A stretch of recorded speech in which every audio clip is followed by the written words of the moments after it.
За сайн байцгаана уу хүүхдүүдээ. Та бүхэндээ энэ өдрийн мэндийг хүргэе.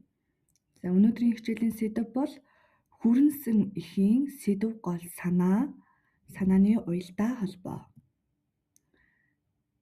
За хичээлийн зорилго. Хүрэнсэн эхийн агуулгын уялдаа холбоо түлхүүр үгээр сэдэв гол санааг тодорхойлох нь байна.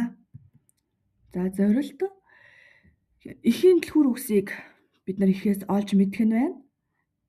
Мөн үйл явдлын учир шалтгааны холбоо хамаарлаар ямар санаа илэрхийлсэнийг тайлбарлах, зохиолчийн дэвшүүлсэн асуудлаар гол санааг тодорхойлно. За, арслан аварсан хулгана. Нэгэн өдөр арслан өөрийн хүчрхэг савраад ирлэн ой дунд тайван амарч байв. Тэгтэл нэгэн өчүүхэн жижигхэн хулган хар хурдаараа сандран гүйж яваад унтаж байсан арслан сэрээж орхив. Дуг нойрноос нь сэрээсэнд арслан уурлан том савраараа хулганыг тас зөхөх гэтэл хөөхий хулгана. Ам өршөөгөөч та намайг энэ удаад уучлж өршөөвөл хожим би таны тусыг заавал хариулна хэмээн арслангаас өршөөлөх хүсжээ. Арслан хариуд нь өчүүхэн хулган чи надад тус болох нь юу л бол хэмээн тухуурхан бодсон ч сайхан сэтгэл гарган хулганыг тавьж явуулав гин. Энэ явдлаас хойш нэлээд хугацаа өнгөрсний дараа нэг өдөр арслан өөрийн эзэмшил газраа тойрон явж байгаад санаандгүй анчтын тавьсан торонд орчхож гин.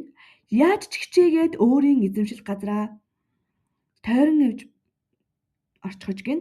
Яаж ч хичээгээд торноос гарч чадахгүй байгаа арслан ойгоор нь нэг хархирч орхив. Тэрхэн мөчөд ойд явсан хулган арслангийн архирах дууг сонсоод өөрийг нь тавьж явуулсан арслан мөн байна гэдгийг танин даруй туслахаар очжээ. Хулган яаран гүйж ирээд арслангийн орсон торыг дасартал мэрж арсланг торноос суллаж гаргалаа. Тэгээд арсланд хандан та намайг тус олно гэхэд шоолж байсан да. Гэхдээ хулган хүртэл арсланд тус болж болохыг одоо харж байгаа биз дээ хэмээн өгүүлсэн байна. За тэгээд эхийг уншаад миний хүүхдүүд ойлгосон байх. За эхээс түлхүүр үгсийг нь ялгаж хичээрээ. Мөн юуны тухай өгүүлснийг нь дэвтэр дээр өчж тэмдэглээрэй. За эхийн сэдвийг олоорой. Эхийн сэдв A. Хулганы сэргэлэн зангийн тухай, B. Арслангийн тус зангийн тухай, C.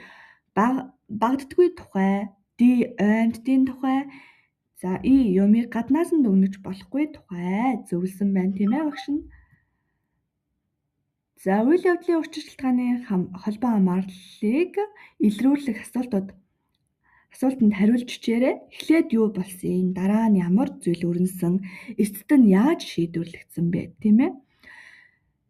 За ингээд ихэд дэвшүүлсэн асуудлыг сонгоорой. Үүнд за хамгийн чухал бусдыг ялгуурлаж болохгүй, бусдад туслахдаа хариу бүү нэх. Хэлсэн амандаа хүрдэг байх нь хамгийн чухал.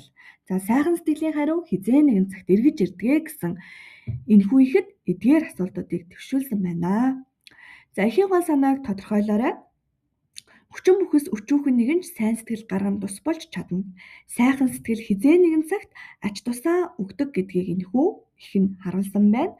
За миний хүүхдүүд гэрийн даалгавраа тэмдэглээд эдгээр эхээс нэгийг сонгоод хүрнэмжих зохиож бичээрэй.